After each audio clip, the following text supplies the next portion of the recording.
advice is often a great idea, but today we're discussing the well-meaning yet potentially harmful financial advice that may be offered by family and friends. Joining us now is Colin Evans from Evans Financial Group, here to provide insight and strategies for navigating these possible pitfalls. Colin, thank you for being here. Why may it be a bad idea to go to people with questions about financial advice?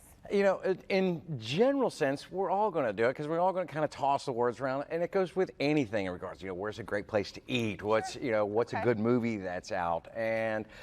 But when it comes to your financial well-being, that might not always be in the best interest, because you might get a little bit of bipartisan answers or some things like that. But you got to think, that person that might be giving that advice, what expertise do they have in that subject matter? Sure.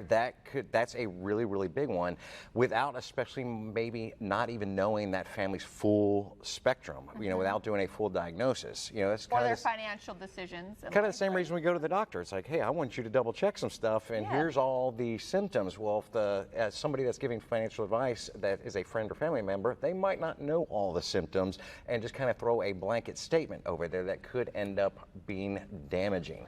And then we look at emotionally biased. That could be an emotional decision, and that could be based off of somebody's need. And one of the big ones that we've seen is, if you hear like horror stories of winning like a lottery thing, and friends and family come out of the woodwork because they all want to see if they can get a little piece of it. How sad.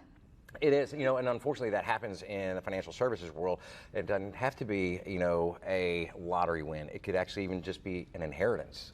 Somebody inherits money, and it turns into a debacle of, well, I was owed this, or, so-and-so is leaving me. And we see that a lot. And we do. And I mean, you guys probably see it more than ever, right? We do. I've seen it go both ways. I've seen it go very, very well, where the family handled it and it was done correctly and it was done easily. And then I've seen it turn into almost a bloodbath, and it tears families apart, and it's very, very tragic that and it occurs. It's not quick either. It is not, and especially when we see it go through like a probate type process, and then it can get drug out, especially if others are trying to, go against it, and they want to try and fight it and see what else is out there, and then we start looking in there, what kind of family members are we having that are going to start giving this advice? Is it one size fit all? Does the shoe going to fit this? Is it specific for you? Are we going to drive this into this case? What do you mean about that? What do you? I'll tell you something. I'll give you two examples that we've seen some very, very big ones, and these are not uncommon. These are probably the two most common. I actually went and polled the office today and said, Dave, give me a quick off the top of your head. What's the quickest case that comes to mind? Micah, what's the quickest case that comes to mind? And a very, very big one is when we see somebody retire and they go into that retirement time frame. They say, what? I am going to take, I heard it was a good idea. I'm going to take my 401k, cash it in. I'm going to pay off my house. That might not have been the best thing to do. Because now we just realize that when they see, and we see this happen on the back end, that, hey, this wasn't a good idea. You already, for one, you had the finances. Are you actually in debt when you've got a 401k that could pay off your house? You're not really in debt. But they felt they had that need, because I'd say, hey, I need to get this off, and then I won't have this in here. I mean, it makes sense too, though, right? It does. It can. To a normal person who doesn't now, but what occurs is they just paid off a gigantic lump sum onto their house note to get rid of it, but that also could potentially put them into a higher tax bracket, because now they have to pay taxes on top of their income for the year.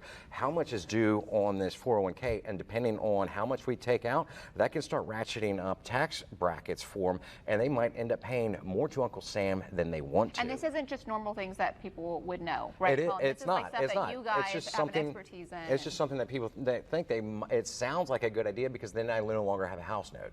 It does sound good. But now when they see the damaging factor of what could occur with, hey, I took out $80,000 that went on top of my income for the year, that bumped me from a 24 to a 28% tax bracket. Now I'm having to pay Uncle Sam a little bit more than I would have, then maybe even paying that out just over the course of the year onto your house note, and you still have that money. That's an okay thing. The other big one that we see is from that 401k to an IRA rollover, when the person says, I'm going to get that check to me, and I'm going to decide the future with it and see how I want to do it, and they miss what the IRS gives as a 60-day window, and they can end up getting penalized for it on top of having to pay taxes. Wow. Okay, so I didn't know any of these things. So it can turn into some dynamic, answers that'll happen to them. Wonderful. Well, thank you so much, Colin, for being here today and for talking to us about this advice. Absolutely.